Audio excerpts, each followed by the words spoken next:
Risana rero nizire yuko mugowe neza ikiganiro good morning kiba kuva ku munsi wa mbere gushika ku munsi wa gatanu kuva igihe cy'isa 12:30 kugera igihe cy'isaha 3 z'agatondo muri studio ari igira neza kaze Armela na Trésor Mingo tukadufise mu invité yitwa Prosper nizere yuko muza kuryoherwa n'ikiganiro tugiye tubahe ati mbega koko kwikinisha byo babiva kuki ati mbega koko kwikinisha ingaruka mbi zavyo nizahe na cyane yuko tubona abahinga ubuhoho bariko babigirira ama promotion arenze ku marezo sociaux kuri internet bavuga yuko atakibazo na kimwe kiri mu kwikinisha ni kuvuga ugiye mu bahinga benshi bakubwira ngo nta kibazo na kimwe kiri mu kwikinisha ukagenda mu bazungu hoho batangura kubivugana n'abana babo bakiri batonya bakanabigisha n'ingene bashobora no kubikora mugabo twe tukavuga ati uko biri kose hari ingaruka mbi zavyo nubwo badashaka kwitubwira mbega hoho iyo miti bakoresha ko hanze badapfa gukoresha n'ivyo mu Burundi bakoresha mbega niba bari kora promotinga iyo miti yabo cyangwe ayo mavuta yabo babikoresha mu kugira bashore kwikinisha mbega hoho niba bari ko promotinga icaha bobo yuko imico yabo itameze nk'imico yacu ndundi mbega hoho Bibiliya yoyo ibivuga kwiki ijambo ry'Imana bivuga kwiki mbega abaganga nabo nyene yuko ari abaganga bavyirengagiza yuko ari ingaruka mbi zavyo mbega hoho mu kiganga hoho naho babivuga kwiki ivyo byose tuweza kubicako kugira tumenye ati mbega ku mwana w'umukobwa cyangwa ku mwana w'umuhungu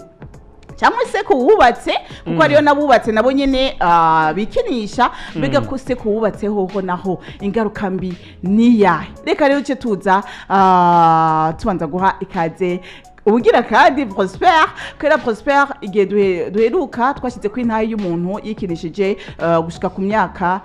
kuva akiri muto kuva 30 gushika ku myaka 30 acikinisha mbere akaba yanaduhaye n'intaye yiwe ataranabiheba Prosper aravuga ati nubwo biruko onye hariho intahe nyinshi na jewe nzi ndetse nubwo nakoreye no mu bice by'abantu shobora kumviriza benshi nkanatora n'intahe za benshi kandi abonye na benshi byagiriye nabi ati je bifise ko n'uburambe apana mu kubikora mugabo mu kubona babikora canke se ndakindi kintu ndabizi ko kirusha ico mwashoye kudushikiriza rero tuca duhitamo uno munsi ugiye dushoye kubishika mu mizi kuko ibibazo byabaye byinshi cyane uwo munsi hakaba n'ibibazo twe tutaba dufitiye inyisho mugabo nga Prosper ashobora kuronkera inyisho Prosper wewe kubgawe kwikinisha ubibaza yuko byo babiva kuki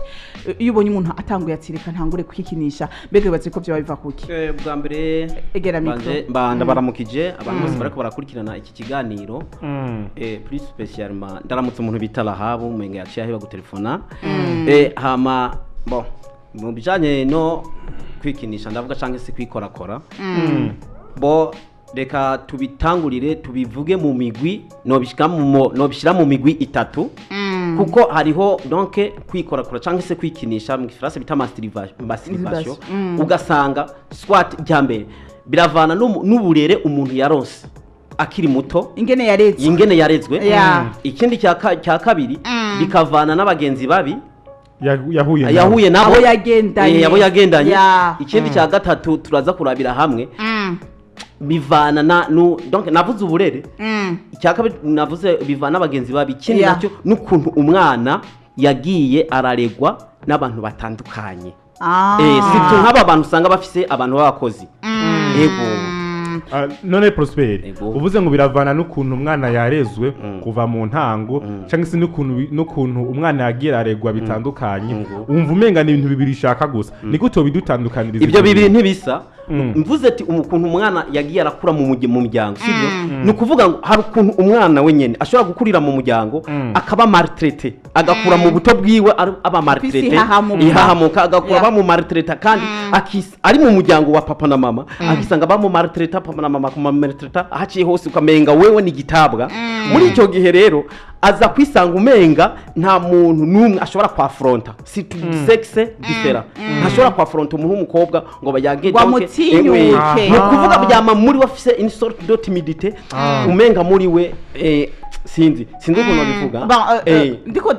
ndagutahura aho uri kuraja uvuga nk'uko jewe umwana wanje w'umuhungu mu gihe jewe ndamurya umutima cyangwa nkamubuza amahoro cyangwa nkagirana ntakisange muri cya kibanza cyo kwitwa umwana wawe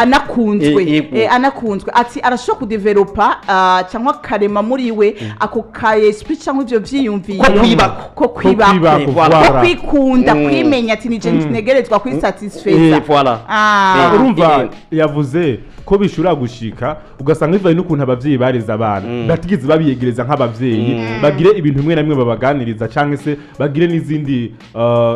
n'ubundi burere nk'abavyeyi babwiza guha abana inshingano z'abavyeyi ku bana ngo bazikore muri ico gihe umwana azoca yumva yuko umenga kujya kuntu iwabo yakuze abona abavyeyi bameze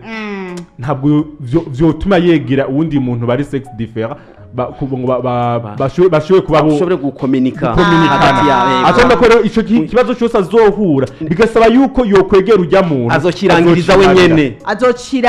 wenyene ni ukuvuga muri we aho uri kuri ya point ya mbere uvuga ati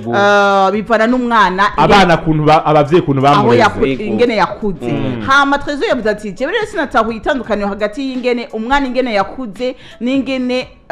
muhira bamuhindurira abakozi abamurera uburerere aho naho ushatse kuvuga ndiko ndavuga ku bijanye n'ukuntu donc umwana aba yararezwe bitandukanye n'uburere bwo mwabitahuye nuko ukuntu donc uba ufise umwana w'umuhungu cyangwa se w'umukobwa donc ukamuha umuntu akamurera donc nawe akabimukora atani ivyazi akarorongira ndabatera gakuru n'ukubera ko harigeze kuba umwana muri famille aravuka hanyuma ako kana karakanuka kaguruguru cyane kose kagahungu karakura kamaze gukura bakaza bakazanira abakozi mugamba mama wako kana yarabona karakaguruguru kuntu kaza karasimbira ku bakobwa ku bana b'abakobwa hanyuma aratinda arabona neza yuko ako kana gafise tendance yuko umenga koja gukora ibi bya bindi nyene hanyuma wowe ako kana ntiyigeze akayagisha akabwire apropos arakareka akamuzanira abandi bakozi umunsi umwe amuzanira umukobwa akuze umviriza ukuntu ntiyamubwira ati ivya byose uwo mwana wanje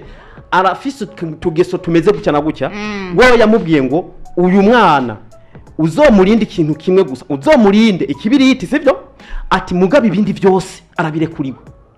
ntigera abwira umukobwa ati nyabona uwo mwana uzomucunge muri ubu buryo yamubwiye ati uzomurinde ikibiriti noneho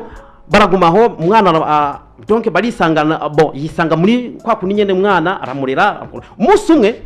bagiye kujya murabona ko ako gahungu kajyamana n'umukozi wo mukobwa sinzi ukuntu batashe bashitse buguruye bacha basanga kana kari hehe ku mukobwa kari kugenda pole sibyo kuko umudamu we yarinjiye amaze gupersa umuryango asanga kana kari ku mukobwa nta kintu nakimwe yavuze yaramukankamye amaze kumukankamira ngwamana ukuntu umwana waje bya bindi kubera ntigeze amubwira umukobwa yari conscient biko biraba yari conscient atanga ingorane nimwe umupapa dimwe amaze kwinjira wewe acagerageza kumutangirira ku muryango kugira ngo ntabone ako kana ngene kari kuwo mukobwa nukuvuga ngo amaze kumutangira umukobwa avuga ngo jewe umwana wanyu mwambwiye yuko byose abirekuriwe uretse ikibiriti nacyo nani nakimunyegeje noneho rero umupapa aravuga ati none byagenze gute nyina kugira afuka uratse yavuze ngo nibiki kunkankamirira umwana umumama avuga ngo nari nsanze umukozi yajyamitse umwana nabi ngo ivyo gusa ngo bareke rero biryamire kisikera nukuvuga ngo bareke biryamire barekere yarazi yuko uwo mwana yamujyamitse kumbe kagahungu kariko karagira zako kandi umva mama we niwe yanamushigikiye muri ayo mafuti akaguma muhindurira asubira mugariro ikintu kimwe mvuga n'icyahe ndabaza ati none se we wavuze yuko ari ibintu bitatu hariho ingene umwana yakuriye mu muryango n'ingene abavyeyi bavyitwayemo mu mirerere yiwe hariho umwana ikibano yakuriyemwo hariho abagenzi babi none ivyo bintu bitatu ni kuvuga niyo ntandaro yuko umwana ashobora kuzana kudevelopa iyo ngeso mbi jeno ingeso mbi nubwo abandi babashigikira iyo ngeso mbi yo kwikinisha kandi ingeso zo mwononera ubuzima none se kandi wanadusiguriye bibiri mugabo hari kimwe utaradusigurira Yego. mbega mu bagenzi babi hoho umwana akiri mutonya we mu bagenzi babi yoza kubidevelopa gute voilà umwana akiri muto ati mu bagenzi we yo bidevelopa gute no kuvuga umwana wewe nta akiri muto aza kubidevelopa gute gushikanaho yisanga muri ivyo yarakuze no kuvuga ko muri bwa burere nico gituma tuza kuraba gato ngaha donc les sortes de masturbation ni uza kubibona neza ukuntu umwana yisanga muri ivyo bivanye swate nuwamureze canke swate bivanye n'abagenzi arimo kuko ara n'abagenzi ubu usanga wenyene yakuze neza atani kibazo na kimwe akagenda agahura n'abagenzi donc bakabiyaga bakayaga ukuntu bagira effort bakamubwira ugasanga si dans les internats ugasanga uwo mwana bivanye nabo bantu ugasanga muri ako kagwi bagendana hari uwo wasanga afise ako kageso ugasanga bariko barabiyaga ugasanga nawe ati bagira gucya bambwiye donc agiye kuryama yumva abantu zose sexe ya excité no kuvuga ko acagerageza kuza kugira vya bindi yumva kugira ngo arabe yuko kugira nawe yumve yuko ivyo bibazi canke se iyo désir aza kuyironka ego donc rero aho ni mu bagenzi cyangwe mu bo bagendana n'uyo mwana mugari nka ngaruka nkibaza ati none hariyo masturbation twe turazi ko hariyo masturbation hariyo abantu bikinisha bakoresheje amavuta abantu bikinisha bakoresheje amasabuni hariyo abantu bikinisha hariyo n'abakobwa bikinisha ibyo navyo niture n'abakobwa ati hariyo n'amasorte ya masturbation hariyo ukuntu abantu bikinisha gutandukanye nuko nyine kora mbega ubwo butandukane bw'amasorte ya masturbation ubwo ba ari ubwahe mbega ingaruka mbi zabyo abantu batanamenya kuko muri uwo mwanya umuntu ariko arakora masturbation yibaza yuko ariko araryohera umubiri ariko aranezerwa ariko arinezereza mugabo ntamenya ati ejo cyangwa yiga ejo bizozana ingaruka mbi iyi mbega abo bantu nabo kugira bamenye ati nyamba ndiko ndakora uko ko ari abavyareja akavuga ati nikoze ko nta masturbation nakoze ati nta hejeje nta masturbation nakoze ari abantu bavyorosha mugabo none se wo bibabwira gute cyangwa kabasigurira gute kugira bashobore kumenya ati